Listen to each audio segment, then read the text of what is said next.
तूफानी बरसात में रामलाल, जो एक किसान था, शहर से अपने घर की ओर आ रहा था। आते आते उसे रात हो गई। तूफान और बारिश दोनों ही उसे आगे जाने से रोक रहे थे।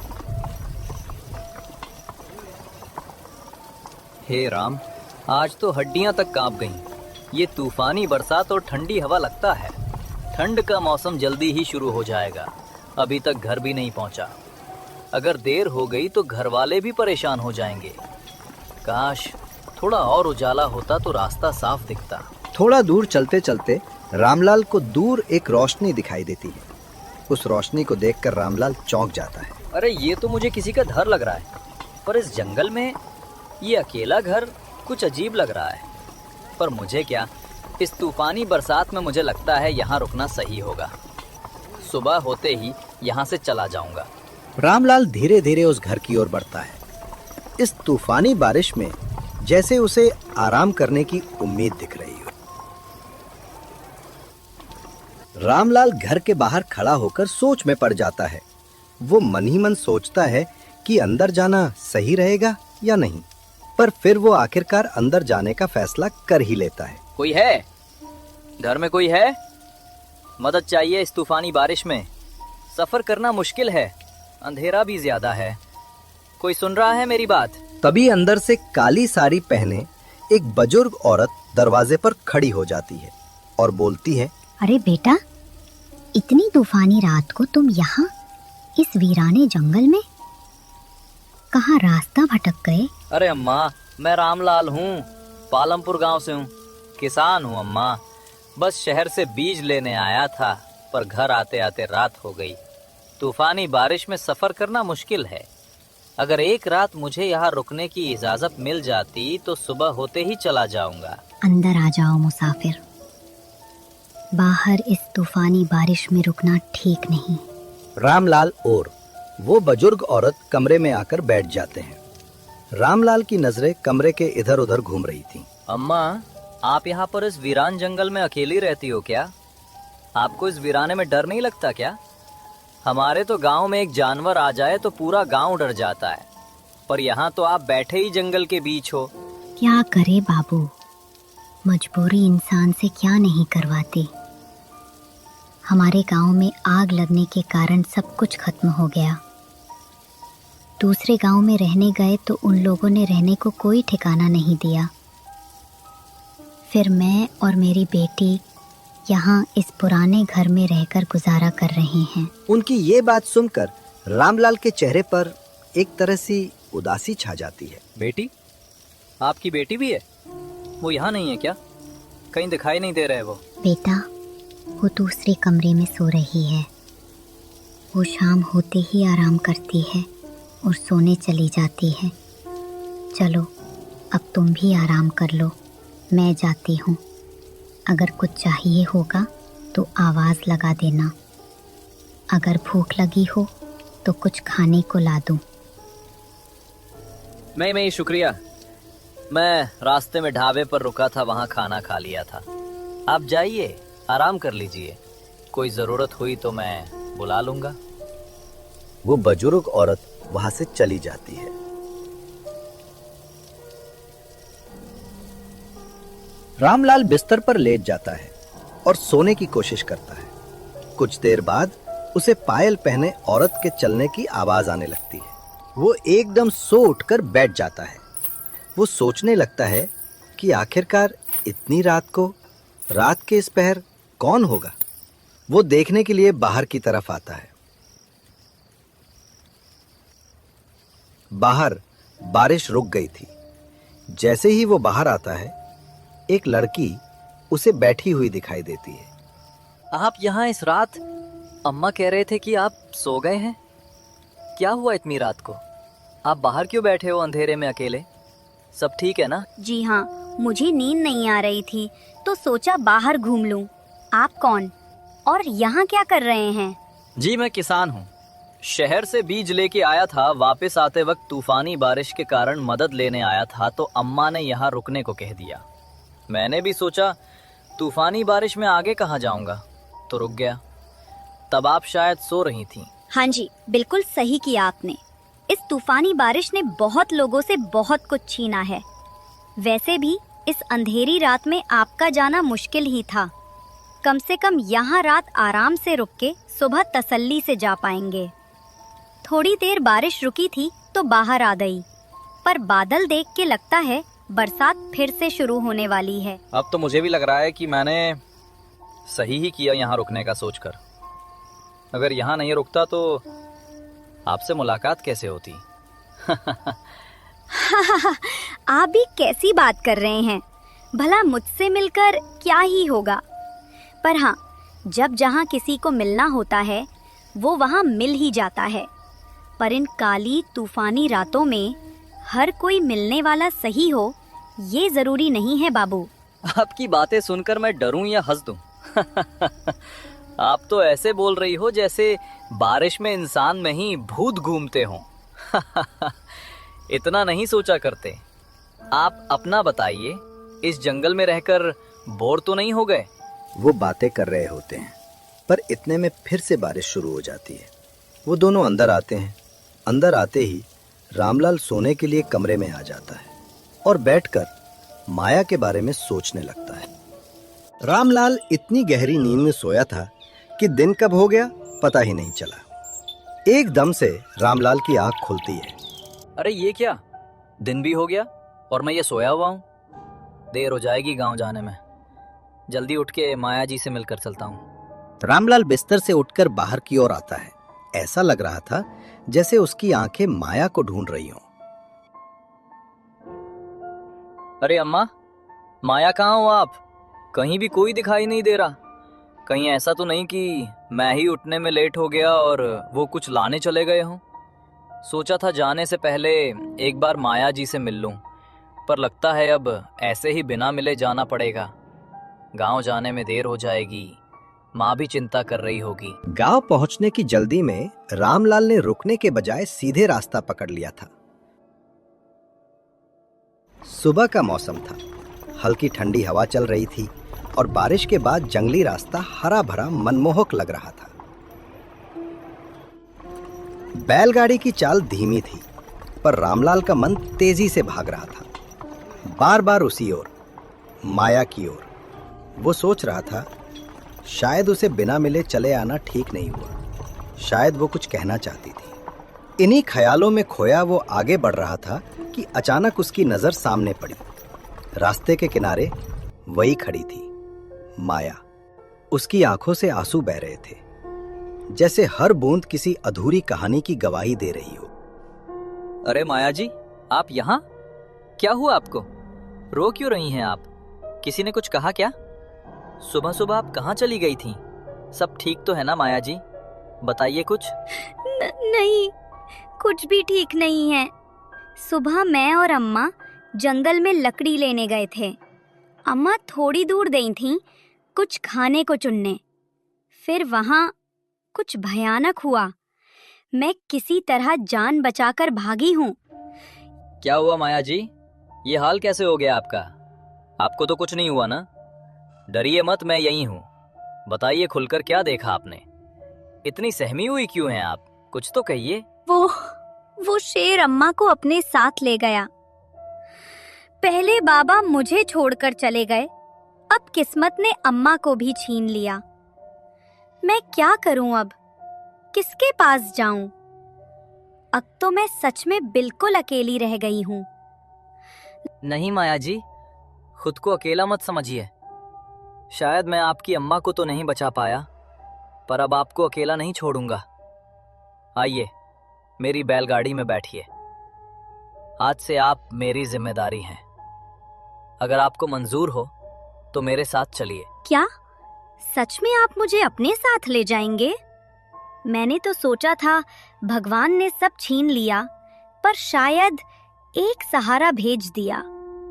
मैं चलूंगी आपके साथ, मगर सोच लीजिए, एक बार चली गई तो फिर कभी लौटकर नहीं जाऊंगी। रामलाल माया की बात मानता है और माया भी उसके साथ उसके घर गांव चलने के लिए तैयार होकर बैलगाड़ी में बैठ जाती है। दोनों अब जंगल के रास्ते से होकर घर की ओर चल पड़ते हैं। मैं भी यही चाहता हूँ माया जी, आप मेरे साथ रहें। कल जब पहली बार आपको देखा था, तब से बस आपके ही बारे में सोच रहा हूँ। न जाने क्यों दिल कहता है कि अब हमें अकेले नहीं रहना चाहिए। अगर आप साथ चलें तो शायद जिंदगी फिर से मुस्कुरा उठे। मैं भी आपके साथ जाने के लिए ही आई हूँ। अब डर नहीं लगता जब कोई अपना साथ हो। मैं भी यही चाहती हूँ कि फिर से अकेली ना पड़ जाऊँ। शायद अब जिंदगी थोड़ी आसान लगने लगी है। सफर करते करते फिर से शाम ढलने लगी थी। आसमान में सूरज की आखिरी किरणें अब धुएं जैसे बादलों में खो चुकी थी। रामलाल के चेहरे पर थकान थी, पर मन में एक गहरी टीस। माया के साथ जो हुआ उसका बोझ अब भी उसके दिल पर था। बारिश के बाद की मिट्टी की खुशबू के बीच वो अपनी बैलगाड़ी लेकर गांव की चौपाल की ओर बढ़ा। वहां कुछ लोग बैठे थे जो अपनी ही बातों में खोए हुए थे। चौपाल के आगे सरपंच जी खड़े थे। अरे रामलाल, तू 2 दिन कहाँ लगा कर आया रे? हमको तो लगा था तू शहर में ही रुक गया होगा। और ये लड़की कौन है तेरे साथ? पहले तो इस गांव में कभी नहीं देखी इसे। अरे सरपंच जी, कल तूफानी बारिश के कारण गांव नहीं पहुंच पाया। ये माया जी हैं, मेरी दोस्त। वो अब इस गांव में रहने आई हैं। कृपया उन्हें स्वागत दीजिए और मदद करें। अच्छा, माया जी, हमारे गांव में आपका स्वागत है। रामू, अब घर चला जा, बारिश होने वाली है। इन तूफानी बरसातों में बाहर मत निकलना। सुरक्षित रहना ही सबसे जरूरी है। जी सरपंच जी, आपका बहुत धन्यवाद। मुझे भी आपका गांव बहुत अच्छा लगा। मेरा भी यहाँ से जाने का मन नहीं करेगा। पर ये तूफानी बारिश का क्या किस्सा है? ऐसी बारिश में सच में क्या होता है? माया, तुम्हें नहीं पता यहाँ तूफानी बारिश में कितना कहर आता है। बुरी शक्तियाँ इस समय बहुत सक्रिय हो जाती हैं। इन तूफानी बरसातों में हमेशा घर के अंदर रहना चाहिए। सावधान रहो, कहीं कोई खतरा ना पहुंच जाए। तभी एकदम से बारिश फिर से शुरू हो जाती है। बारिश शुरू होते ही सभी अपने अपने घरों की तरफ चलते हैं। चौपाल से निकलकर रामलाल अपने घर की तरफ बढ़ा। कुछ ही देर में वो अपने दरवाजे तक पहुंचा और अंदर चला गया। बेटवा, तू तो कल आने वाला था, आया क्यों नहीं? पता है ना मुझे कितनी चिंता होती है तेरी। और ये लड़की कौन है तेरे साथ? कल तू कहाँ था? सब ठीक तो है ना? माँ, ये मेरी दोस्त माया है। इसके घर में कोई नहीं बचा। ये अकेली पड़ गई थी, इसलिए मैं इसे अपने साथ ले आया। क्या ये हमारे साथ रह सकती है? अच्छा बेटवा, ये तो बहुत बुरा हुआ इस लड़की के साथ। सही किया तूने कि इस तूफानी बारिश में इसे अकेला नहीं छोड़ा। पर मुझे बहुत अजीब लग रहा है, ये सब अचानक कैसे हुआ? ये बात तो सही है, डरना तो स्वाभाविक है ना?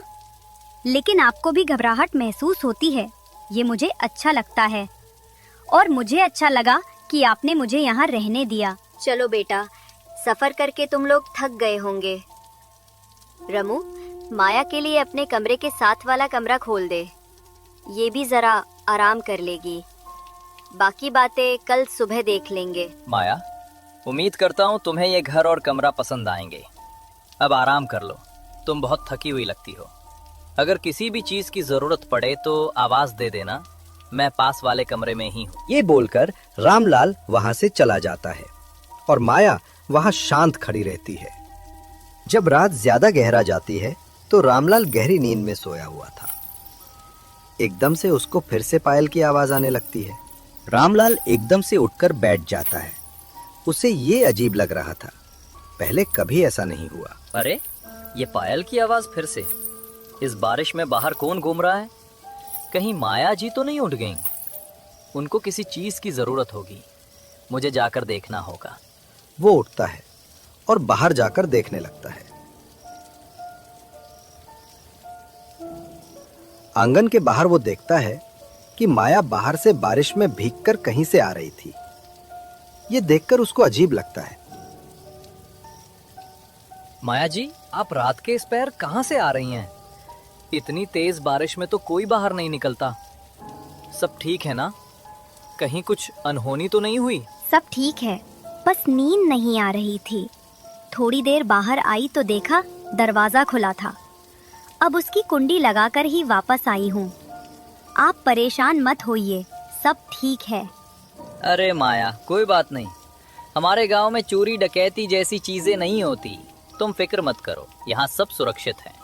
अपने कमरे में जाकर आराम कर लो। अगर कुछ भी चाहिए तो आवाज देना, मैं पास ही हूँ। माया उस रात अपने कमरे की ओर चली गई थी, पर अगले ही दिन सुबह गांव में हलचल मच गई। तालाब के किनारे रमेश गिरा पड़ा था।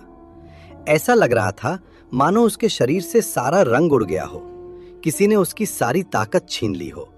चेहरा पूरी तरह सफेद पड़ चुका था। गांव वाले, काका और सरपंच सब वहीं इकट्ठा थे। हर कोई डरा और उलझा हुआ था। तभी पीछे से रामलाल पहुंचा। उसकी नजर जैसे ही उस नजारे पर पड़ी, वो सन्न रह गया। अरे भगवान, रमेश को क्या हुआ? ये तो बिल्कुल सफेद सफेद सा लग रहा है, जैसे अचानक ताकत ही निकल गई हो उसमें से। क्या हुआ है? मुझे तो समझ नहीं आ रहा। जल्दी मदद बुलानी चाहिए। अब मदद बुलाने का कोई फायदा नहीं रामलाल। रमेश मर गया है, जैसे किसी ने अंदर से सारी ताकत ही चूस ली हो। मुझे भी समझ नहीं आ रहा कि ये सब कैसे हुआ। सब कुछ अचानक और अजीब सा हो गया है। बहुत समय पहले दूसरे गांव में भी ऐसा हुआ था।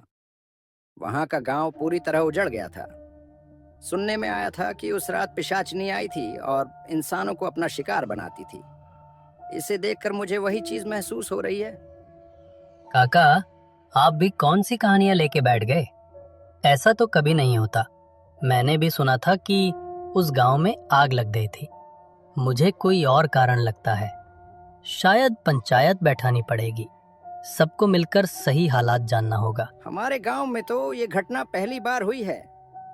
कहीं कोई अजनबी तो नहीं आया यहाँ? सब कुछ अचानक और अजीब सा लग रहा है।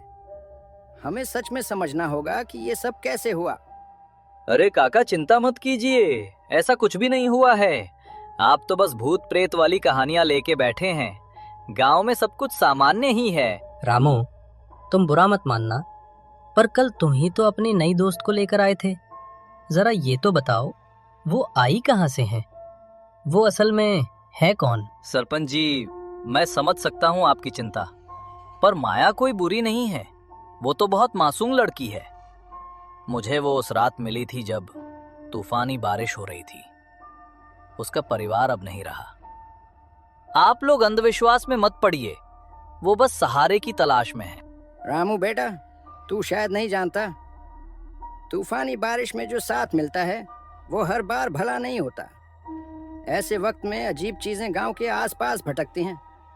सावधान रहना बेटा, जरूरत से ज्यादा भरोसा मत करना। काका, मुझे ऐसा नहीं लगता कि माया वैसी है जैसी आप सोच रहे हैं। फिर भी अगर आपको शक है तो मैं आज उससे बात कर लूंगा। शाम होते ही घर जाकर सब ठीक से पूछ लूंगा। आप चिंता मत कीजिए, सब साफ हो जाएगा। रामलाल वहां से उठकर घर की ओर चल पड़ा। रास्ते भर उसके मन में बस एक ही बात घूम रही थी, रमेश के साथ जो हुआ वो आखिर क्यों हुआ।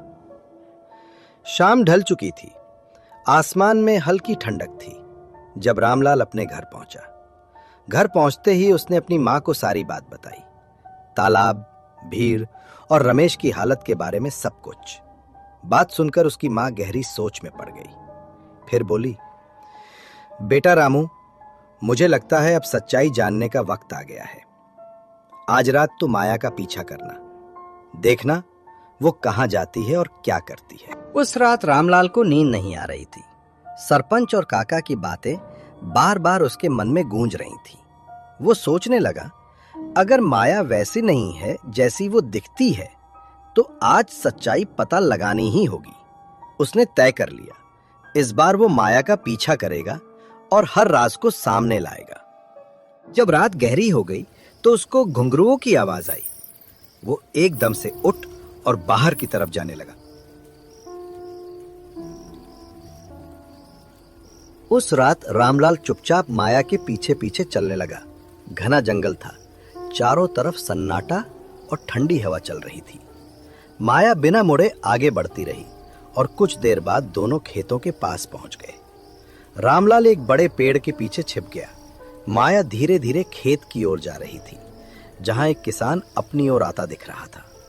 अगले ही पल माया अचानक उसकी तरफ बढ़ी और एक झटके में उस पर हमला कर दिया। रामलाल के होश उड़ गए। माया का चेहरा अब इंसानी नहीं लग रहा था।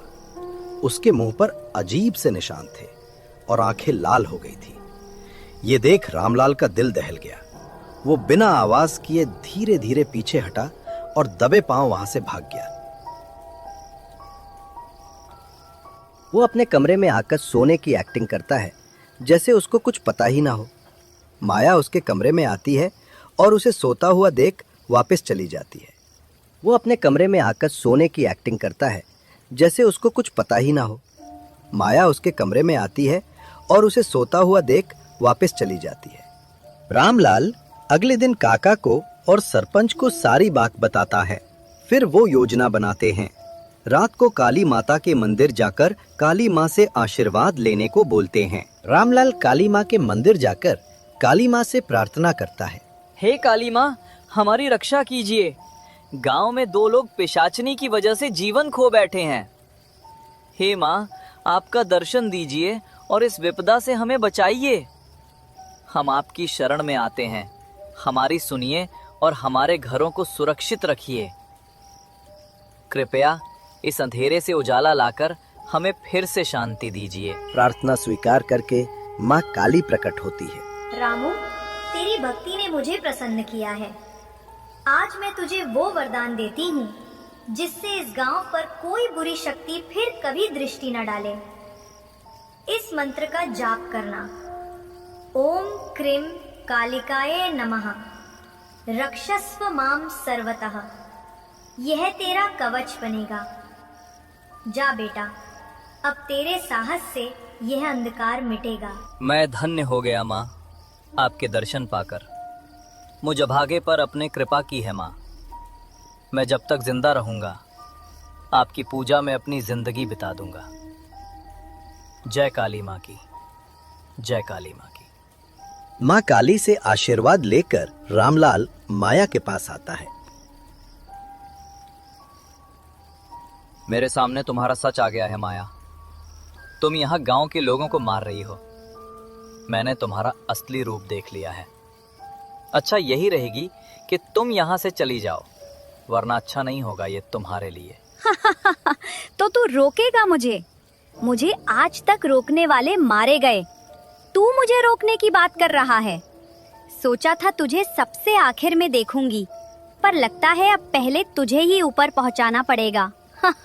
माया एकदम से अपने असली रूप में आ जाती है। रामलाल काली माँ का मात्रा जाप करने लगता है। माया बचाओ मंत्र मुझे, सुन के बचाओ। ही चिल्लाने ये लगती मंत्र है पढ़ना और बंद उसे कर अग्नि रामलाल, अपने में समा तू लेती है। नहीं बच पाएगा। ये मंत्र मत पढ़, मैं जल रही हूँ। मैं वापस आऊंगी, याद रखना तू। तुझे और तेरे गांव को खत्म करने मैं वापस आऊंगी।